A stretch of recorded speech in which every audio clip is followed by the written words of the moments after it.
దేవుని మాటలు వినడానికి చేరి వచ్చిన దేవుని ప్రియులందరికీ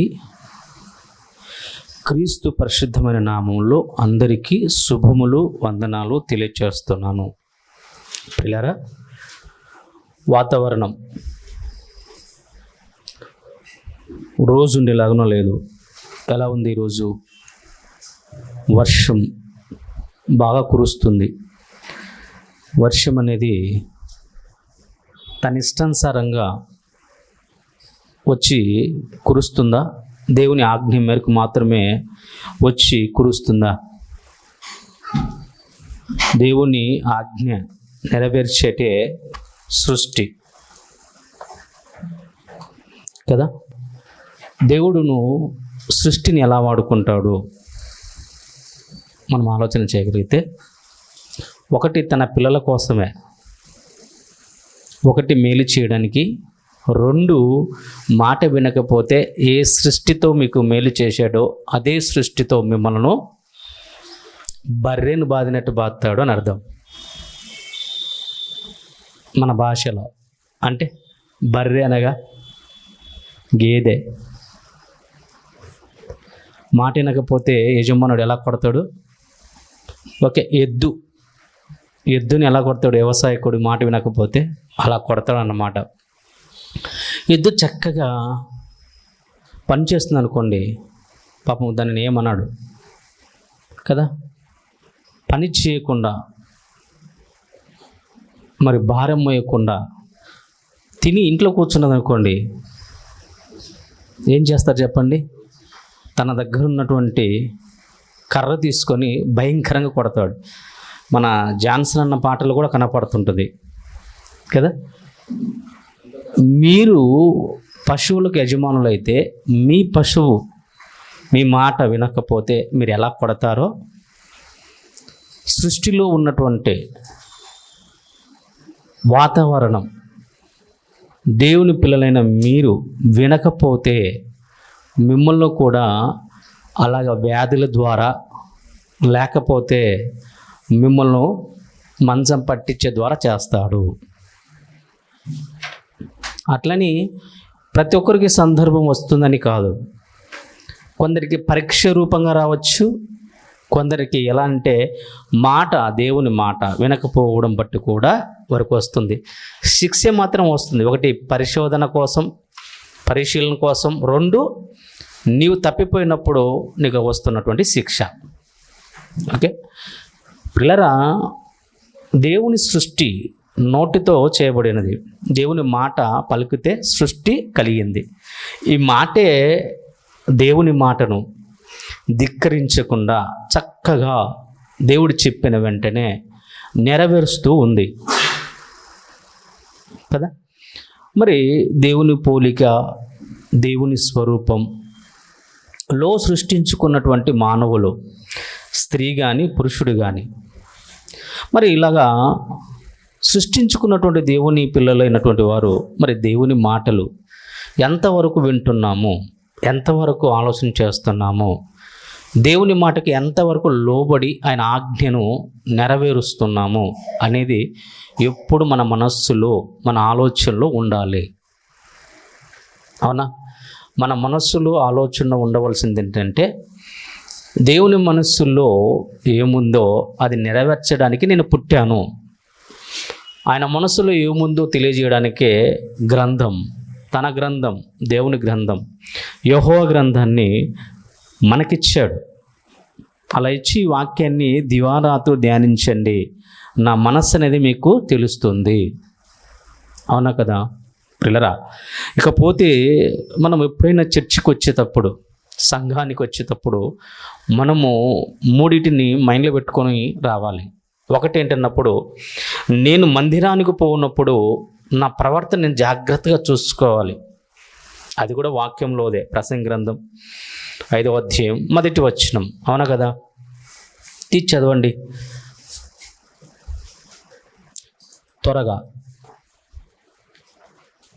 ప్రసంగి గారు రాసినటువంటి పుస్తకం 5వ అధ్యాయము 2వ వచనమా?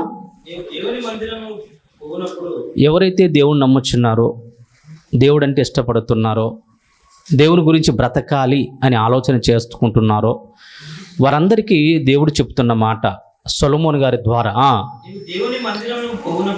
ఇప్పుడు మనం అనుకోవాలి, నేను దేవుని మందిరానికి ఇప్పుడు వెళ్తున్నాను, సంఘానికి వెళ్తున్నాను, మీటింగ్కి వెళ్తున్నాను కదా, లేకుంటే ఒక క్లాస్కి వెళ్తున్నటువంటి నేను నా ప్రవర్తన ఎలా ఉందో జాగ్రత్తగా చూసుకోవాలి. ఈ వాక్యం మన మనసులో ఉండాలి.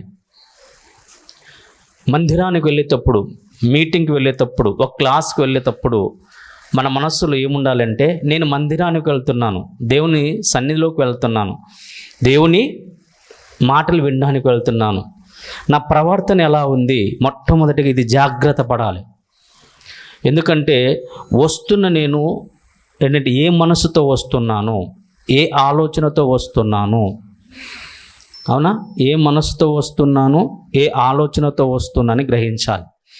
ఈరోజు మందిరం కదా, అందరిలాగా ఎందుకంటున్నప్పుడు హైందవులకు తనకున్నటువంటి గుళ్ళు, అక్కడికి వెళితే ఏదో జరుగుతుందని వాళ్ళ ఆశ, ఆలోచన కదా. ఇకపోతే ముస్లిం సహోదరులు, వాళ్ళు కూడా మసీదుకి వెళ్తారు, వారు కూడా వాళ్ళ ఇష్టాలు నెరవేర్చుకోవడానికి, లేకుంటే వాళ్ళ ఇష్టాలు దేవునికి చెప్పడానికి ఏదో ఒక మనస్సుతో వెళ్తారు. కానీ ఒక క్రైస్తవుడిగా, ఒక క్రైస్తవురాలిగా మీరు ఎలాంటి మనసుతో వస్తున్నారు, ఇది గుర్తుపెట్టుకోవాలి. ఎలాంటి ఆలోచనతో వస్తున్నారు అంటే, ఈరోజు ఆదివారం కాబట్టి వెళ్తున్నామా, లేకపోతే ఈరోజు వచ్చేసి రొట్టె ద్రాక్షల కోసం వెళ్తున్నానా, అసలు ఏ మనసుతో వెళ్తున్నాను అనేది మన ఇంటి దగ్గర నుంచి బయలుదేరేటప్పుడు మన మనసులోకి రావాలి. ఏ మనసు వచ్చింది, నా థాట్ ఏది వచ్చింది, ఈరోజు ఆదివారం కాబట్టి నేను వెళ్ళాలి అనే మనసు వచ్చిందా, లేకపోతే దేవుని మాటలు విన్న మాటల ప్రకారం నా జీవితంలో నెరవేర్చుకోవాలి, ఆ దేవుణ్ణి మహిమపరచాలి అనే మనసు వచ్చిందా, మీరు జాగ్రత్తగా ఆలోచన చేయాలి. ఎందుకంటే అందరిలాగా క్రైస్తవుడు ఉండకూడదు, వాక్యానుసారంగా క్రైస్తవుడిగా ఉండాలి. అదే తప్ప ఇప్పుడు ఏంటంటే వాక్యాన్ని పక్కన పెట్టేశారు క్రైస్తవులు, వాక్యాన్ని పక్కన పెట్టేశారు, తన ఇష్టాలు, తన ఆలోచనలు ఏది పుడితే అదే కరెక్ట్ అనుకుంటున్నారు. ఈరోజు మందిరానికి వెళ్ళానని అంటున్నాడు, ఎందుకు వెళ్ళావు, ఎలా వెళ్ళావు, వెళ్ళి ఏం చేసావు, నీకు ఏం వచ్చింది అనేది ప్రశ్నలు రావాలి. కాబట్టి ప్రేమైన దేవుని వలరా మొట్టమొదటిగా మనం జాగ్రత్త పడాలి. మందిరానికి వెళ్ళేటప్పుడు జాగ్రత్త. నా ప్రవర్తన అంటే నా మనస్సులో పుట్టినటువంటి ఆలోచన ఏంటి, మందిరానికి పోయేటప్పుడు ఏంటంటే దేవుడు చెప్పే మాటలు నా జీవితానికి చాలా అవసరం. నాలో ఉన్న లోపాలు సరిదిద్దడానికే దిద్దినటువంటి ఈ మాటలు, దిద్దవలసినటువంటి మాటలు, లేకుంటే ఈ మాటలు నా జీవితం నెరవేరాల మనసుతో వస్తే అది మంచి మనసుతో వచ్చినట్టు. అదే కదా లూకాగా రాసిన సువార్త, రెండోది పెట్టుకోవాలి. లూకాగా రాసిన సువార్త 10వ అధ్యాయము